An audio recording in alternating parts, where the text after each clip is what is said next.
All right, guys, what's going on? Welcome back to the Everything College Football Podcast. Today, me and Nick here. We'll be taking a look at Clemson football as recruiting has been on fire for the Tigers as of late. We're going to break it down a little bit here and discuss what this means moving forward for Dabo Swinney and company, and of course for the rest of college football, as Clemson seems to now be back in the hunt to competing at an elite level. We've criticized this team in the past for its downward trajectory in recruiting. In 22 and 23. The classes were good, and they had some nice players there, but they were 14th overall each.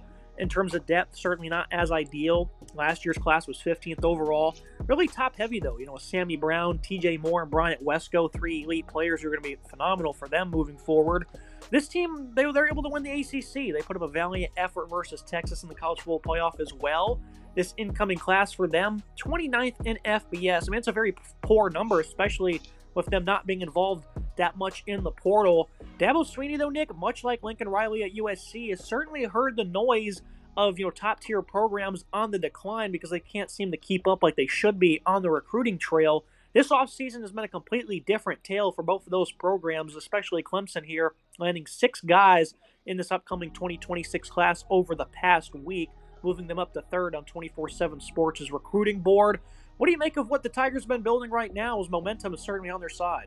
Momentum is certainly on their side, right? They're putting together something nice here. This is a team that we've been very critical of, right? They have really struggled inside the recruiting ranks. They've not been able to really bring in a lot of different talented pieces, which I think is something that they really wanted to do. Their skill position recruiting was really lacking, and we're going to highlight some of the guys they added in this 2026 class, including 2 4-star receivers and a 3-star tight end who profiles to be a solid asset for this class upcoming. They really have struggled to bring in those super talented players. On the offensive side of the ball, the defensive recruiting has been good. They brought in a lot of really good defensive line pieces that have been really solid for them in 2025. They added Amari Adams, who is a really solid asset defensive line, 6'4", 315, 5-star, who should be really good for them. In-state guy they got from Florida and South Carolina should be an impact freshman. We highlighted him in a video we did recently. So I think there are some solid players that they're adding so far, but obviously there's a lot of work to be done. This is a program that wants to compete for national titles. They should be winning the ACC most years. And Clemson, while they have used the portal a little bit as of late, they still don't like the portal. Dabo avoids the portal.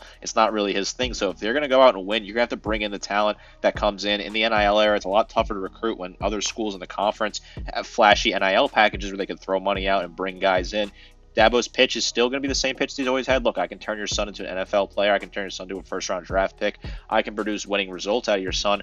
But that's a pitch that you really struggle to make in the NIL era when these schools are throwing big bags of money at kids coming out of high school. Clemson doesn't have as many resources as other schools. They do have a lot of resources, but they're still behind the game in that department. So Dabo's got to hit the trail hard. He's got to use his personality to bring in recruits. And getting this 2026 class off to a good start. 3 4-stars in the past little bit here in the past couple days. Landing 3 4-stars is really solid. A sudden surge in recruiting seems to be the big move here. It's a really smart move in my opinion. If you look at this, Clemson has to do it. I think it's going to bode well for them.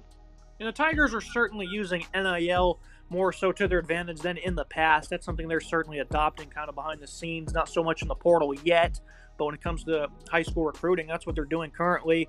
Among the 6 guys they landed, 3 of them were 4-stars, 2 wide receivers.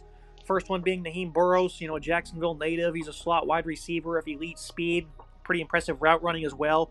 He can certainly be a consistent game changer for the Tigers. And then Connor Salem, top 150 recruit. He's a wide receiver from Maryland.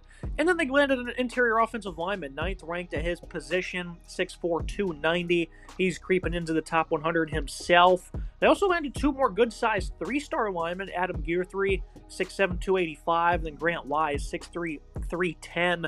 So, I really like what they've been able to accomplish this past couple of days, mainly with skilled positions and the offensive line, 2 areas that have been a bit of a struggle over the past couple of seasons for Clemson. Now, of course, what they did over the last 2 years has set them up to have one of the top receiving corps in the country next season, Nick. But for a couple of years there is a very bumpy road in terms of what they had up front and at wide receiver. I really like what they're doing here with this class. They're bringing in a lot of different talented pieces. They're also recruiting in a wider footprint. They have a bunch of different states represented here. They have 3 guys from Florida in their top 6 right now, a guy from Maryland, West Virginia, and Ohio. So they're going out and grabbing key pieces.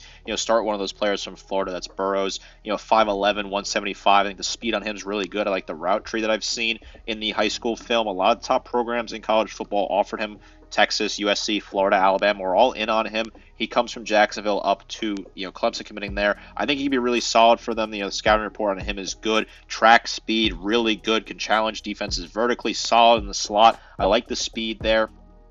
Certainly not the most physically gifted player, but still someone that's got a ton of speed and can really help out. Then you look at Connor Salem. I think Salem is a really solid piece out of Maryland. I love the route tree on him, right? In the film that I've watched from high school, he has a really good route running ability, high football IQ, makes some really good moves, can play in a variety of positions, decent speed as well.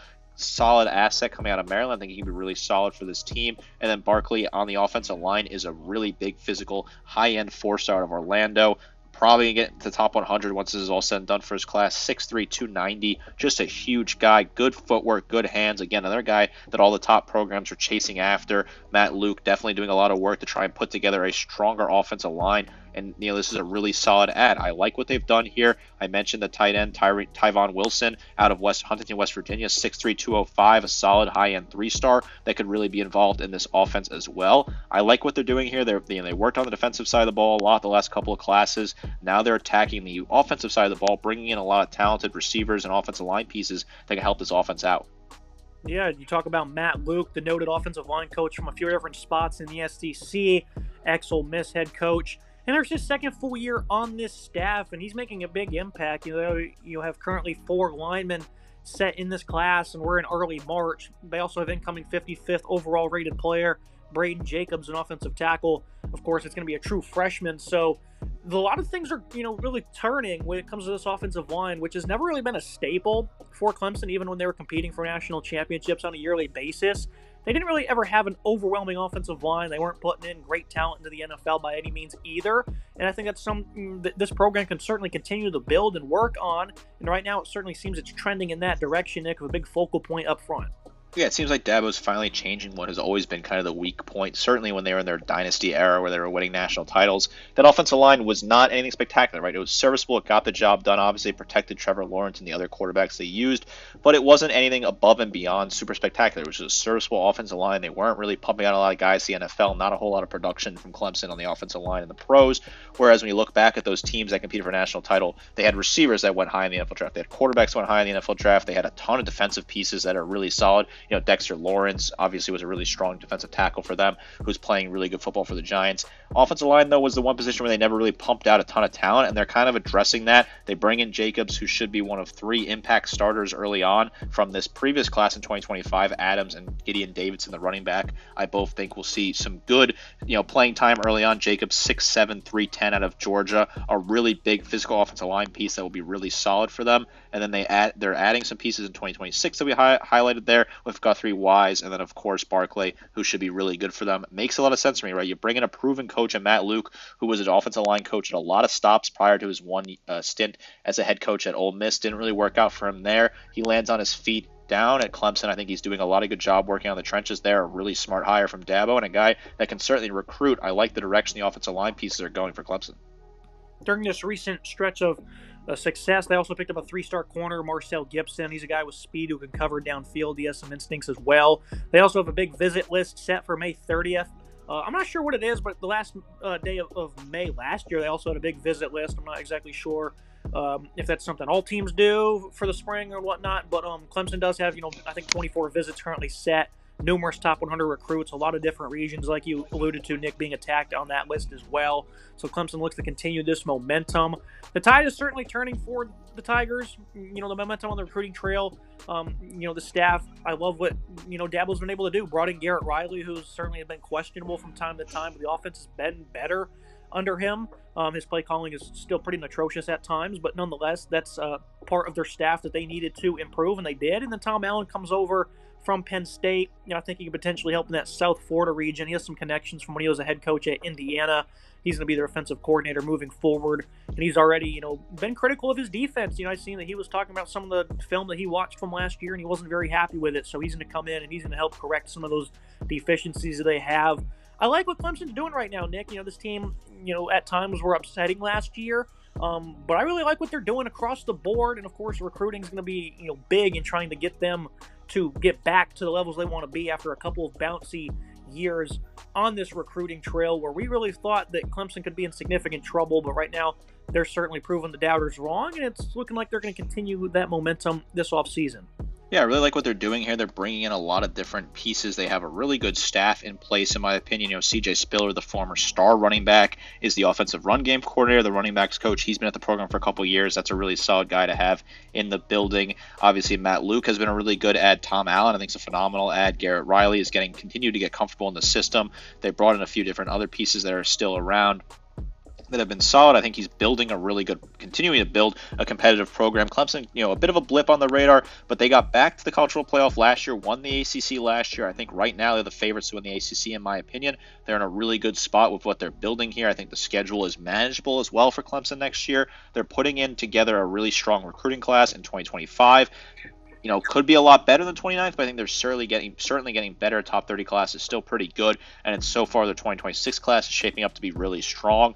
He's attacking, recruiting across the board, going to different regions of the country, mostly on the East Coast, but still getting guys at Florida, Maryland, West Virginia, Ohio, places like that, attacking that while also still trying to win the battle in state and landing key guys like Adams, who is from Florence, South Carolina, keeping him home and in state. I like what Dabo's doing here. It looks like these classes are coming together, and I think Clemson will still be a contender in college football. When people were starting to write them off, you and myself included, we thought there were some questionable decisions on going down there with Clemson, but they've got back. They're building something strong here. They're looking to repeat as ACC title champions. Looks very possible with the roster developing here. Northern Georgia is also another area they like to attack as well. It's going to be it for today's episode. As always, Nick, appreciate you joining me. Clemson, I really like what they're doing here, and hopefully they can continue that momentum moving forward, as we do love parity in college football. Make sure you guys like, comment, subscribe. See you next time.